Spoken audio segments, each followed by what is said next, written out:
Oke, kita lanjutkan ya. Tadi yang pertama ius constitutum, yang kedua ius constituendum. Ini hukumnya ditetapkan pada masa yang akan datang, gitu ya. Jadi jenis hukum ini diharapkan itu dapat berlaku ya pada masa yang akan datang. Jadi contohnya itu kayak rancangan undang-undang.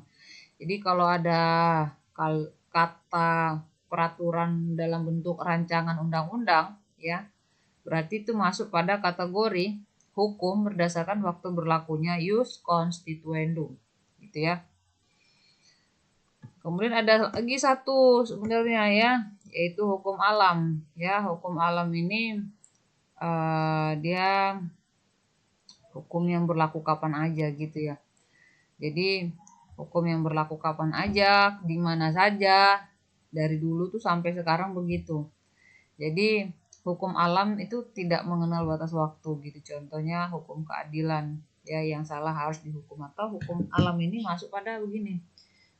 Kalau apa yang kita tanam, maka itulah yang kita tuai gitu ya. Kalau kita melakukan kesalahan, maka ada keadilan yang kita peroleh mungkin di masa yang akan datang gitu ya.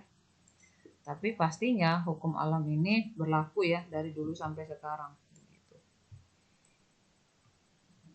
Nah, kemudian berdasarkan tempat berlakunya, ya, berdasarkan tempat berlakunya ini, yang pertama adalah hukum nasional. Kemudian ada hukum internasional,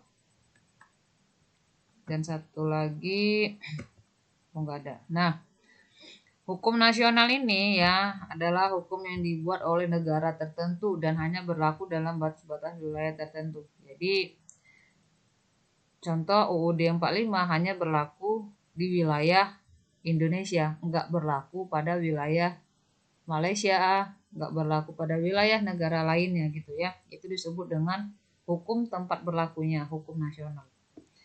Kemudian yang kedua ya, hukum internasional. Oh iya, kalau hukum nasional ini kan dibuat oleh negara tertentu, kemudian berlaku di wilayah tertentu dan dilaksanakan oleh warga negara tertentu, begitu ya.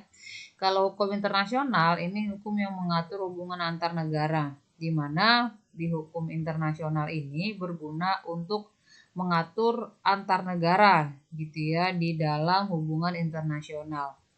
Hukum internasional ini ya berlaku secara universal gitu, dan berarti dapat juga berlaku secara keseluruhan terhadap negara-negara yang mengikatkan diri gitu ya dalam perjanjian internasional ini. Oke. Kemudian berdasarkan kekuatan berlakunya. Nah, yang pertama hukum yang bersifat memaksa.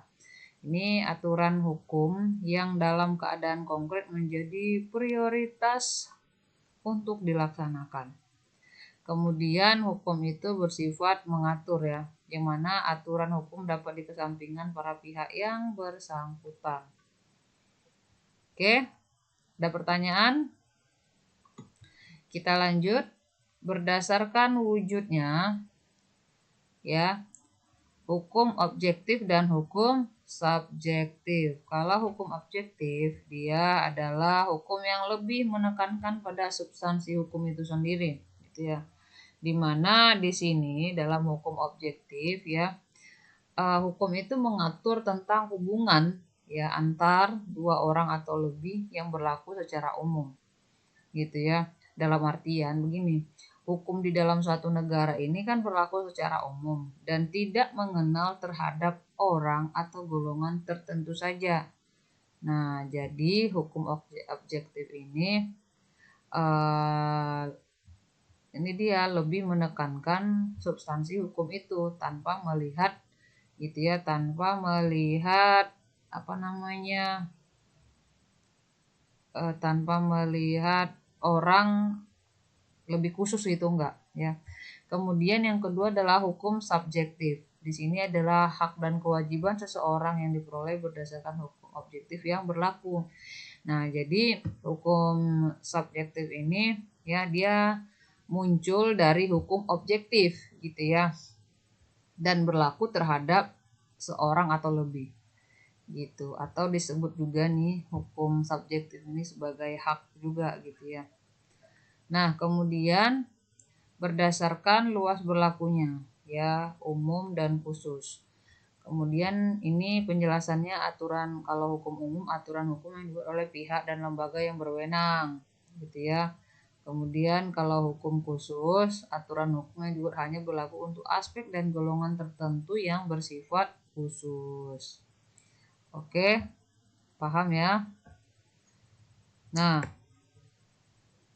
oke baik, itu aja penjelasan Ibu Suci hari ini ya nak.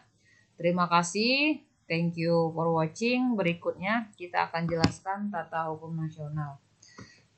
Dan sebelum Ibu tutup ya, perhatikan di GCR-nya masing-masing ada tugas dari Ibu Suci ya. Jadi dikerjakan, oke, dikerjakan, kemudian dikirim ke GCR. Yang cepat ngirim tugasnya tentu ada penilaian tambahan ya. Jadi kalian harus semangat. Terima kasih. Kita tutup dengan wassalamualaikum warahmatullahi wabarakatuh.